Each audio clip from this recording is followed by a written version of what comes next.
Hey everyone, didn't see you there.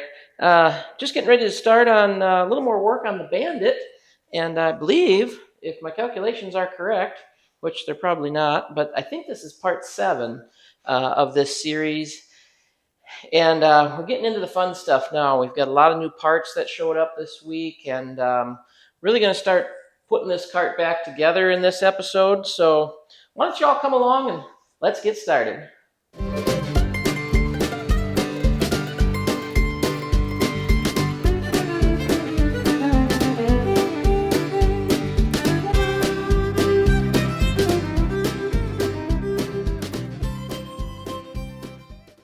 All right, before we officially start the video, I just want to say a couple things to my sponsors, BigBattery.com. If you're looking for a lithium setup for your cart, please go over to their website and check them out. If you find something you like, use my promo code STEGGY10 at checkout. And also a huge sponsor on this build has been 10LOL.com. They're also a big contributor, like I said, to this video. They've supplied a lot of the parts. And they're a great company to work with. They've got steering wheels and lift kits and rubber floor mats and covers and cup holders and back seats and, you name it. And not just for club car, like I've said before. They're also easygo Yamaha. So run on over there, 10lol.com, and check them out. Use my promo code Jeff100 and save 5%. Let's dive into the video. All right. Well, check these out. These showed up this week. I really was debating on what I wanted to do for a wheel and tire combo. I'm pretty sure I got exactly what I wanted. I've got a kind of a gunmetal gray, get you a better look here, with that black, kind of looks like a bead lock around it. Of course, the center cap's covered up right now, but the other thing that I found interesting is these are a 23 by 10 by 14. What's on the cart is a 23 by 10 by 12, but check out the difference in height.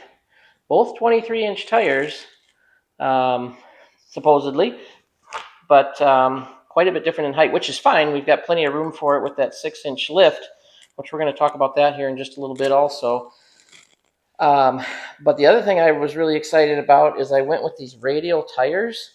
I love the looks of the tread on this, and if I'm right, these aren't going to be super noisy because they don't have that open, big, chunky, like these are like an ATV tire. So I've used this style before, not this brand, and they were nice and quiet, and I think we'll get that out of these too. Like I said, being a radial tire, big difference, should ride a lot better too. So that's one thing. What I wanted to address was getting the alignment done. And I think I'm going to go through a step-by-step procedure on how I do it. Doesn't mean it's necessarily right, but it works. I've been doing it that way for several years. It doesn't wear the tires out. You're going to find probably several different videos on how to do the alignments on these, but I'll show you what I do. It works for me. You can take it or leave it, I guess. And the other thing that I wanted to do this back, and I kind of forgot about this when I was putting this lift kit in, or I would have done this right away. This back on these 6-inch lifts, for whatever reason, I don't know if you can see how much clearance is in there. You don't, how do you say it? It ends up with like a rake when you're done. Like the front end is dived way down, and I don't care for that look, so I actually have some extra. And I'll show you this real quick. The spring perches left over from a 4-inch lift kit. And what I'm thinking about doing, let me get this rear body off of here and I'll show you. So these blocks here is what gives us obviously our lift in the back. I'm really seriously debating putting the smaller perch in, and it, obviously that's going to be what, 1.5 inches or so. So I'm thinking about doing that before I do the alignment, just to kind of ease my mind a little bit and see if it's going to work. Like I said, I've done it before, and I could also leave it and do it down the road. It shouldn't mess up my alignment too bad, bringing the front or the back end down. I could probably just do the alignment and not worried about it. I'm probably overthinking this, but I'm really debating putting those spring perches in, but I also don't want it up in the front. I don't want to do the, higher in the front, lower in the back scenario either. And like I said, I've done this before, but I just don't remember it being that drastic. It seems like it was just a little bit, but that looks, like I said, about 1.5 inches, maybe even 2 inches. So probably experiment with that and see what that does. And then if I'm going to do that, I need to get those painted so they match, because they're gloss black and I've used flat black. So the first thing I should probably do is run outside and paint those quick and let them dry while we're messing with this alignment and kind of doing some other things. The other order of business I want to get done today is I am using the original floorboard. I feel a little bit guilty about that just because it's not nice and new and pretty like everything else we're doing on this. I did not price one of those. I maybe could have. They're probably not that expensive.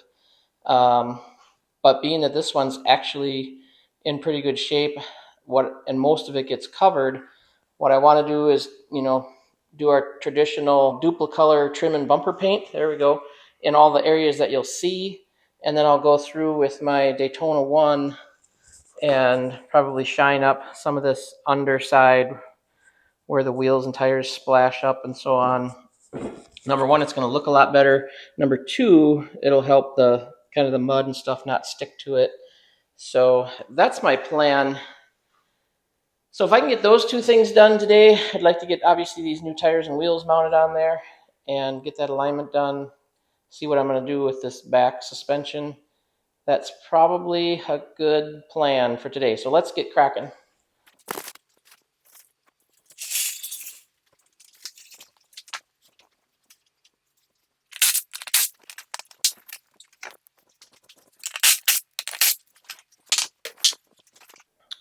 All right, one thing that I forgot, bad wheel bearing on this side, and I was just thinking about that as I was pulling everything apart. I've got a brand new one here from 10 LOL, so we'll throw that on. We'll throw our new tires on, and then we can tear into this front alignment.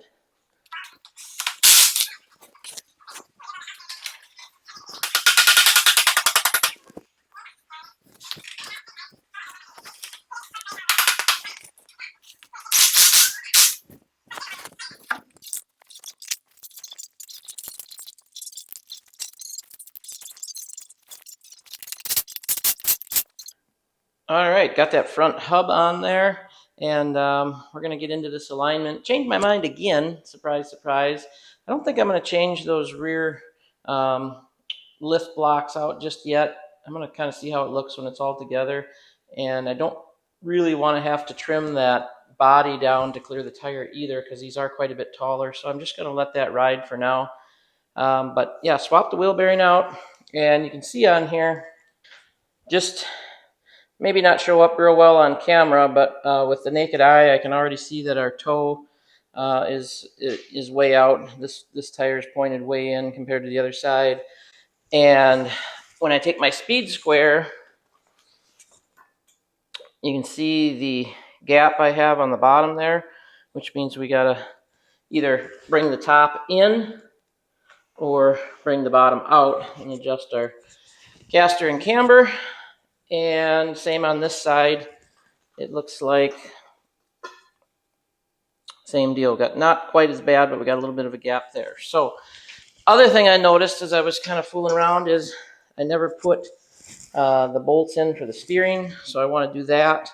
And I also want to temporarily throw, well, I could do it with this one too, I guess. I just got to get my steering wheel somewhat straight. I was going to throw the new steering wheel on, but I can do it with this one just as easy. However, some of those adapters for those aftermarket steering wheels tend to be a little off, so it might be better just to put the one that I'm going to use on. So yeah, let's make a few adjustments and see how close we can get. All right, just kind of multitasking here a little bit. I did spray down the floorboard with our Daytona 1. I've got that outside just kind of sitting in the sun.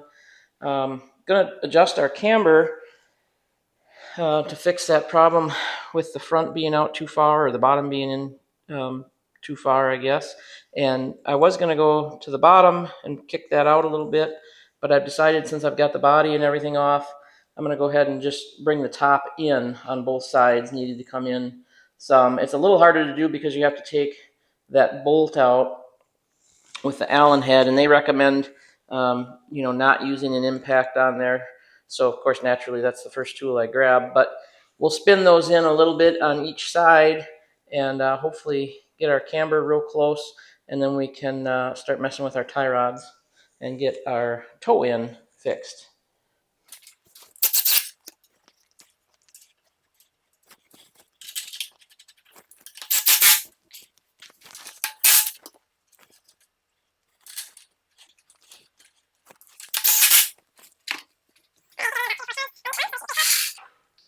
Good rule of thumb is always roll the cart backwards and forwards about 15 or 20 feet. Unfortunately, I don't have that luxury because I'm in the confined space of the shop, but we'll go back and forth. I usually kind of, I'll actually get on the cart and kind of rock it back and forth each side just to kind of settle that suspension, and then we'll take another reading.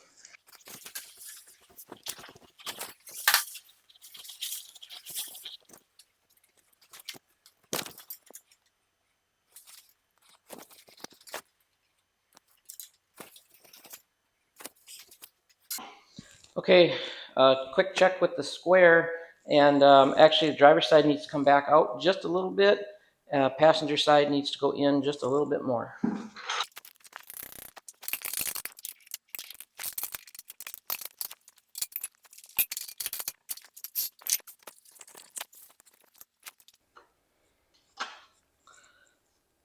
All right, I believe we've got our camber in good shape.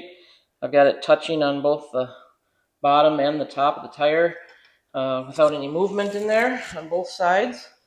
So that should be perfect. We've got to get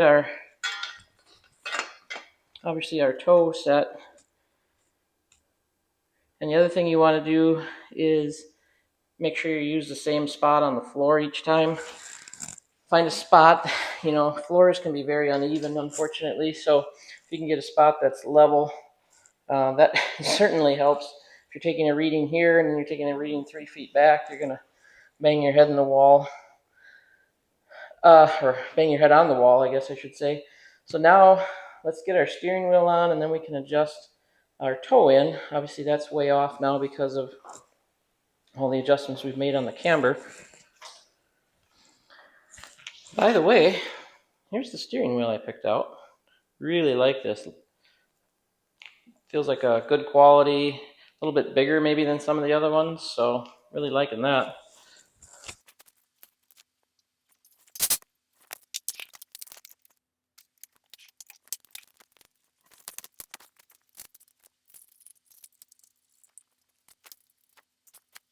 And while I'm thinking of it, it probably doesn't pay to go too far with this because this wheel's got to come back off anyway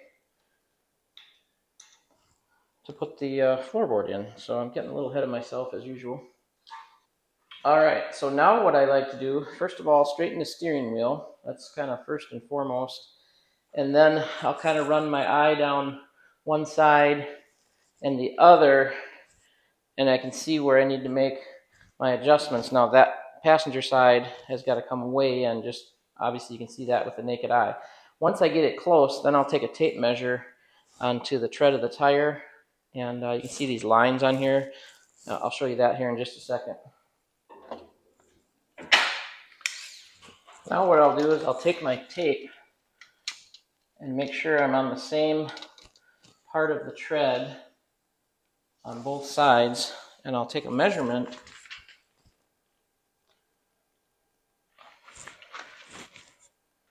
So basically 43 and like 3/16. And then I'll do the same thing on the back side in the exact same spot.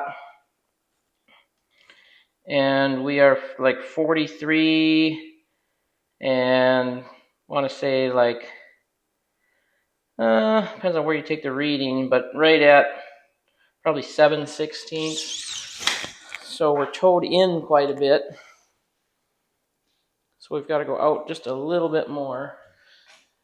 And then keep checking that steering wheel while you're doing that too.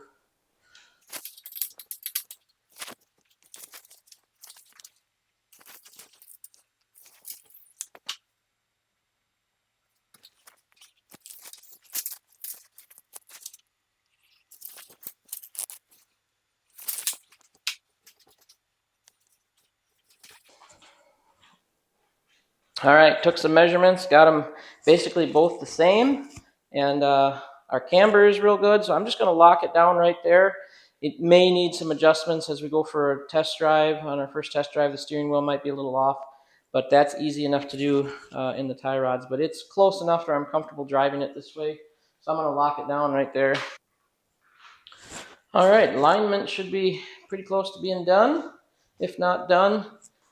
I think it's time to get the floorboard set in place.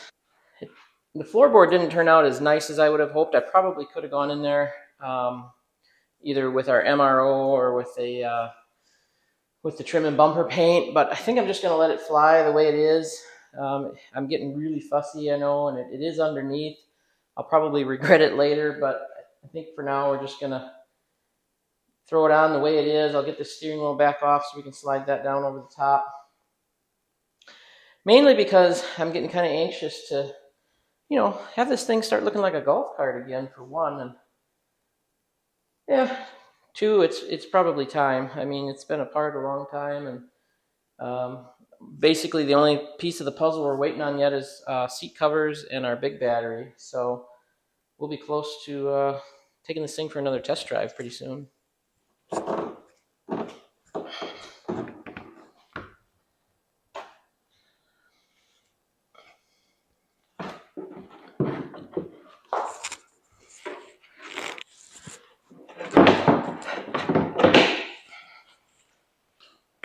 Well, how's it look? Not too bad, I guess. Just kind of wiping some of the spots where it got real thick. Actually looks quite a bit better once you wipe it.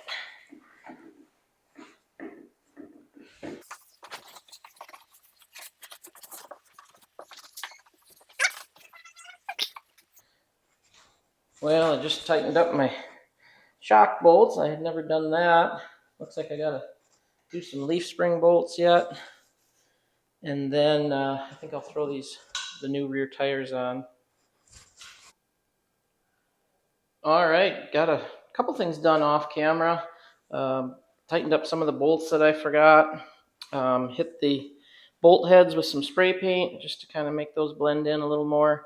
Grabbed my under supports, or whatever these things are called, and hunted some hardware. Of course, I didn't have that because none of that was with the cart.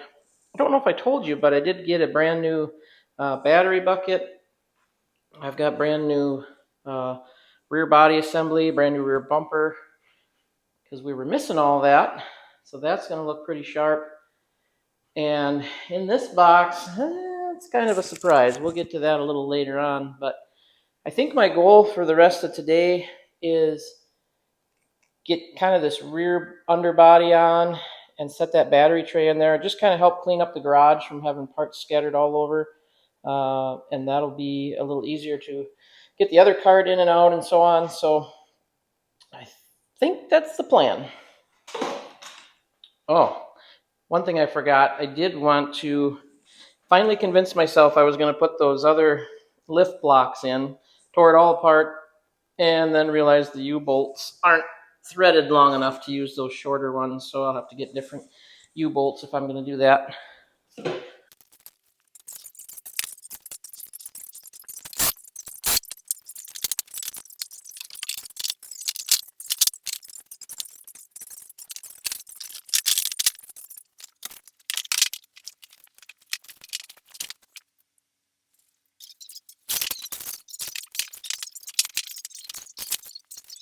Well, there you go. Spoiler alert, I guess. The traditional white and black.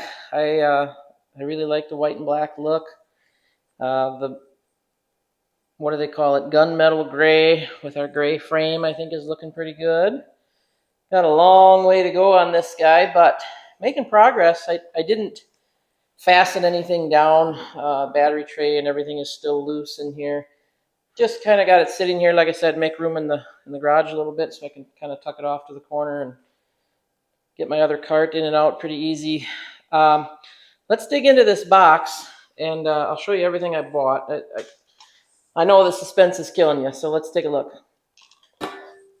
All right, so aluminum plate for all our electronics to mount to. That's going to go down in the battery compartment, obviously. I did get a new dash assembly. I think possibly what I'll do here is cut this out bigger for our battery meter, or I might come up with another plan for that as well. So we'll see how that goes. Rocker panels, of course, I got new ones. I did get an all-new dash assembly. The parts were relatively inexpensive, believe it or not. This whole box wasn't too terrible. Factory front bumper, and here's a little inside track for you. I'm actually not going to use this permanently. This is just temporary. I got big plans for the front bumper and the rear bumper. What else we got in here? I kind of forgot, actually. Oh, the fascia, I guess. Kind of looks like a bumper, but it's just a fascia. And then our trim cap, our brow cap. Got a new one of those. Kick panel. Down underneath, it looks like it's just dusty. Brand new one of those. And there we go. I asked for just kind of a miscellaneous bag of hardware. It seems like I'm always hunting down. These are kind of a Club Car uses that weird thread pitch. I went to our local bolt and screw supply store. They didn't have them, so just got a bunch of those. Not going to use them all on this card, obviously, but I'm always looking for them, so I just got a bunch of those. Well, I guess that's going to do it for this episode. Got quite a bit accomplished. Got our alignment done, got our new wheels and tires on, got the underbody and the back body somewhat test fitted, I guess, for now. And I'm really looking forward to getting the electronics back in this thing. My big battery should be here probably within the next 10 days or so. So we'll be able to go for our first test drive after the rebuild. So stick around for that. Again, thanks to the sponsors, BigBattery.com. Head on over there and use my promo code STEGGY10. Save yourself 10% on your battery. And also 10LOL golf cart parts, 10LOL.com. You can use my promo code Jeff100 and save 5% on your purchase. So thanks so much. Coming up real soon, part 8 of the Bandit series.